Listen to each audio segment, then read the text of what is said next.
Uy, kumusta? Mayroong akong isang napakagandang kwento para sa inyo ngayon. Ito ay tungkol sa isang sikat na guro, si Juan. Pero paano kaya kung isang araw may dumating na mas sikat pa sa kanya? Tara, alamin natin kung anong nangyari. Sige, simulan natin sa tanong na to. Isipin mo muna ha. Kunwari, magkasama kayo ng best friend mo sa isang team o kaya sa klase. Tapos bigla na lang, siya na palagi yung bida. Siya na yung pinapalakpakan. Anong mararamdaman mo? Diyan mismo nagsisimula ang kwento natin ngayon. Okay, kilalanin muna natin si Juan Bautista. Alam mo, nung panahon niya, grabe, para siyang isang rockstar. Mas sikat pa siya sa mga hari, sa mga pari. Talagang libu-libong tao ang naglalakbay ng malayo papunta pa sa disyerto para lang mapakinggan siya. Ganon siya kasikat. Ganyan kalakas yung impluensya niya. Kapag si Juan na ang nagsalita, lahat talaga nakikinig. As in, tumatahimik ang lahat. Bawat salita niya may bigat. Kaya isipin mo na lang yung atensyon na nakukuha niya araw-araw. Grabe, di ba? Pero, isang araw, may nagbago. May dumating na isang bagong guro, at siya si Jesus. At alam mo, dahan-dahan, napansin ng lahat na yung direksyon ng mga tao, unti-unti nang lumilipat.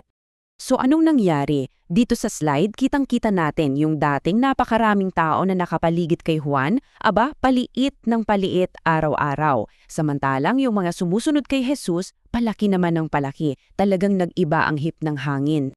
Siyempre, itong pagbabago na to napansin agad ng mga kaibigan at alagad ni Juan. At hindi sila natuwa. Nag-aalala sila para sa kanilang guro. Para sa kanila, teka, parang may problema to. Bakit lumilipat yung mga tao? At ito mismo yung sinabi nila kay Juan. Parang nagsusumbong, 'di ba? Yung tono nila, puno ng pag-aalala at siguro may kaunting selos. Guro, yung kasama mo dati, dinudumog na ng tao ngayon ha? Lahat pumupunta na sa kanya? Sandali. Ilagay natin yung sarili natin sa sapatos ni Juan. Kung ikaw yung nasa sitwasyon niya, tapos narinig mo yan mula sa mga kaibigan mo, ano kaya ang mararamdaman mo? Siguro malulungkot ka, 'di ba? O baka mainis. Normal na naman yon. Pero tingnan natin ang naging reaksyon ni Juan. Dito napapasok yung nakakagulat na part. Kasi sa halip na malungkot o magalit, ang sagot ni Juan, ibang-iba. Hindi lang siya naging kalmado, pero masaya pa siya. Ha? Masaya? Nakakagulat, di ba? At para maintindihan siya ng mga kaibigan niya, gumamit si Juan ng isang simpleng-simpleng kwento, isang analogy para mas madaling magets ng lahat kung bakit siya masaya. At ito yung kwento niya. Sabi niya, isipin niyo ang isang kasal. Sino ba ang bida sa kasal? Siyempre yung groom, yung lalaking ikakasal. At yung best friend ng groom, anong trabaho niya? Nandyan lang siya para tumulong, para siguraduhing perfect ang araw ng kaibigan niya. Ang saya ng best friend ay makitang masaya yung groom. Ganun daw siya. Si Jesus daw ang groom at siya lang yung best friend. At dito niya sinabi yung isa sa mga pinakasikat na linya sa buong kasaysayan. He must increase, but I must decrease. Ito yung buod ng lahat. Ang misyon niya ay hindi tungkol sa sarili niya. Ang misyon niya ay ihanda ang daan para sa isang mas dakila sa kanya. So ano ba talaga ang ibig sabihin niyan? Simple lang, ang dumakila ay hayaan mong yung ibang tao ang mag-shine. Hayaan mong siya ang maging sentro. At yung bumaba? Ibig sabihin kusa kang aatras sa spotlight para ilan ang isang mas mahalagang misyon. Itong ginawa ni Juan, ito ay isang perpektong halimbawa ng humility o pagpapakumbaba. At ang aral dito, alam mo, yung totoong kaligayahan pala hindi laging nakukuha sa pagiging sikat o pagiging bida.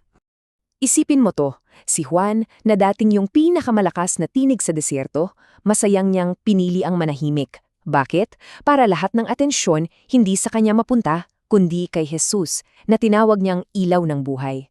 So, paano natin magagawa to sa totoong buhay? Actually, simple lang. Una, maging tunay kang masaya kapag nagtagumpay yung kaibigan mo.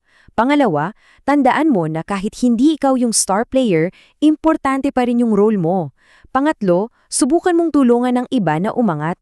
At panghuli, huwag mong hanapin lahat ng papuri para sa sarili mo. Yan ang tunay na diwa ng pagpapakumbaba. Kaya iiwan ko sa inyo ang tanong na ito. Ngayong linggo, sa pamilya mo, sa mga kaibigan mo o sa eskwelahan, sino kaya yung isang tao na pwede mong tulungang mas magnininging? Sino ang pwede mong tulungan na mas mapansin at mas umangat? Pag-isipan mo.